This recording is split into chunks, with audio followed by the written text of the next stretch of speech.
किस प्रकार से गांव ढाणी में, ब्लॉक में, मंडल में जाना है, जो संगठन का काम है उसको करना है, हमारी सरकार की अच्छी योजनाएं हैं उसको फील्ड में बताना है। जो भारतीय जनता पार्टी की केंद्र की मोदी सरकार ने जो वादे किए थे वो वादे पूरे नहीं कर पाई है उसको बताना है। ईआरसीपी के मुद्दे के ऊपर उनसे जवाब मांगना है। दूसरे जितने भी संगठनात्मक मुद्दे थे उन सब में हमने चर्चा की है और उनको एक टाइम बाउंड टास्क दी गई है कार्य करने के लिए। ब्लॉक में महीने में 2 बैठकें करेंगे, जिले में महीने में 1 बैठक करेंगे और तमाम कार्यकर्ताओं के साथ में मिलकर के जो हमारे वहाँ के महत्वपूर्ण नेता हैं उनसे मिलकर के और संगठन को मजबूत करेंगे, सरकार की योजनाओं को गांव ढाणी तक पहुंचाएंगे और केंद्र सरकार की विफलताओं को पहुंचाएंगे और 2023 में हम लोग पुनः कांग्रेस की सरकार राजस्थान में बनाएंगे। 2024 हमारा टारगेट रहेगा। 2023 में कांग्रेस छत्तीसगढ़ और मध्य प्रदेश, तेलंगाना, मिजोरम वहाँ पर सरकार बनेगी कांग्रेस की और 2024 में हम लोग मोदी को और मोदी सरकार को केंद्र से उखाड़ पाएंगे। ये हमने संकल्प। बिल्कुल, वो तो पूछना पड़ता है। 15-20 ने हाथ खड़े किए, 10-15 पहले से एमएलए प्रत्याशी है तो 20-30 लोग हैं। उनसे हमने ये आग्रह किया है कि आप लोग अपने फील्ड में काम करें, बट जो संगठन की जिम्मेदारी जिस जिले की दी जाएगी और आपको जो संगठन का टास्क दिया जाएगा वो आपको पहले पूरा करना होगा।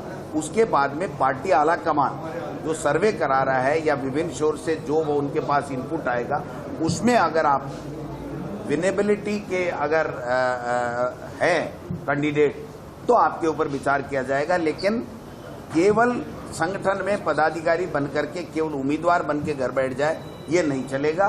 जो संगठन का काम होगा वो आपको करना पड़ेगा।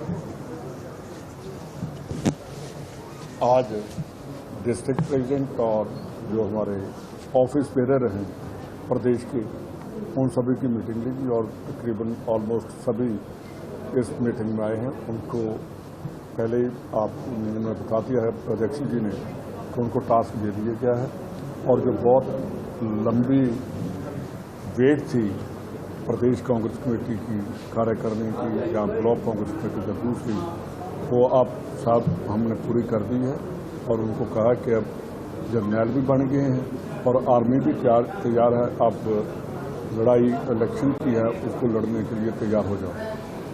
और उनको कहा गया है कि आप जो डिस्ट्रिक्ट प्रेसिडेंट हो आप सुप्रीम हैं, आप हमारे डिस्ट्रिक्ट के हेड हैं और बाकी जो हैं वो उनके चाहे वो मंत्री है या एमएलए है और डिस्ट्रिक्ट का प्रेसिडेंट होगा वो ही हमारा हेड है। ये तमाम बातें हमने उनको कही कि ब्लॉक प्रेसिडेंट का पूरा मान सत्कार होना चाहिए और जो कार्यकर्ता है उनकी सरकार है, उनके लिए हम हैं, वो हमने कहा कि उनको मान सत्कार कार्यकर्ता को सबसे ज़्यादा होना चाहिए। ये मोटी मोटी बातें हमने की हैं और जो हमारी गवर्नमेंट की योजनाएं हैं उनका क्या कि उनका प्रचार करो। जो राजस्थान में सरकार ने किया है उसमें देखा है कि प्रचार की अभी कमी है। ये सब बातें लोगों को हमें बतानी होगी कि कैसे जो ओल्ड एज पेंशन है, मैं पीछे देख रहा था जब जब कांग्रेस की सरकार आई तब तो वहाँ उसका जो पैसे बढ़े हैं 1000 रुपया, कभी बीजेपी ने उसमें कोई उसका योगदान नहीं है। तो आप देख लेना, प्रेस वाले भी हैं, इनके ऊपर एनालिसिस आप भी करें। देखिए, आप जो डेमोक्रेटिक वे से जो आपका रोल है वो सबसे बड़ा रोल प्रेस का होता है। प्रेस अगर छुपाएगी किसी बात को तो देश का नुकसान है, अगर उजागर करेगी तो देश और आगे बढ़ेगा। पत्रकारी बहुत बड़ा, पत्रकार का नाम होना बहुत बड़ी बात है। ये ऐसा होना चाहिए कि जब आप लीडर के सामने आओ कि लीडर को पसीना आना चाहिए कि जब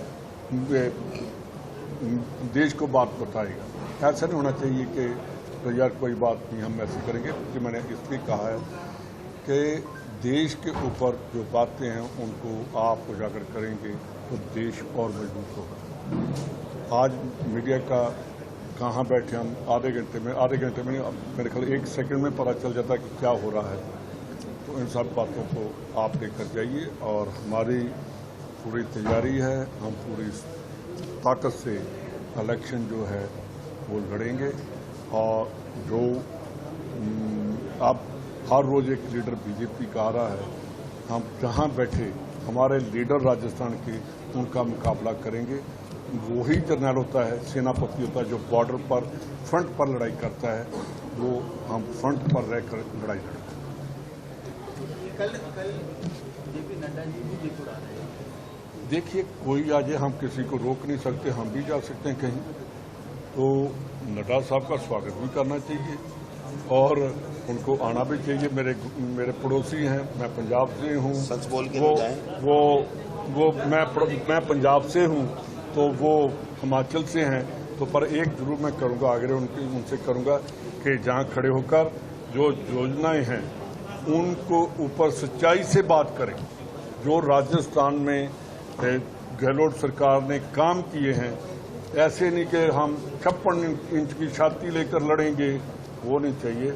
हम कहेंगे कि राजस्थान में जो काम किए हैं उनको उसके ऊपर खुलकर बोलना चाहिए और बताना चाहिए कि ये काम गलत है या ठीक है। वो आएंगे तो फिर तो बिल्कुल गलत है।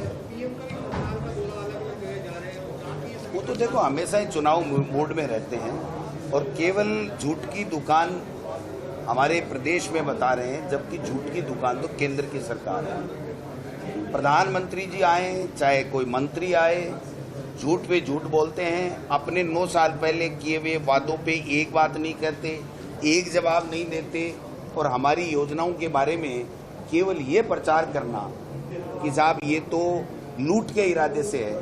आप बताइए, जो लंपी में गाय मरी उस किसान को 40,000 रुपये जब मिला है तो उसमें क्या लूट होगी? आप बताइए, 500 रुपये में सिलेंडर हम दे रहे हैं तो बाकी का पैसा गैस एजेंसी के पास में जा रहा है, तो उसमें हमारी क्या लूट हो सकती है? तो ये कहना, क्या किसान का बिजली का बिल माफ हो रहा है तो उसमें क्या लूट हो सकती है?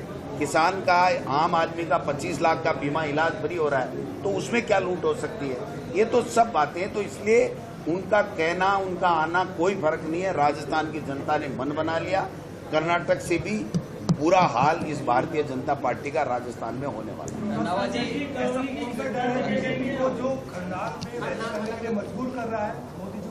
देखिए, वो तो उनके इवेंट मैनेजमेंट है। इवेंट मैनेजमेंट वालों ने बता दिया कि एक बार दौसा में कर लो, एक बार वहाँ उदयपुर में कर लो, एक बार झुंझुनू में कर लो, एक बार जाटों में कर लो। ओबीसी का अपमान करने वाले लोग ओबीसी को क्या सौगात देंगे? प्रदेश अध्यक्ष पूनिया जी को हटा करके, और क्या संदेश देना चाहते हैं ये ओबीसी को?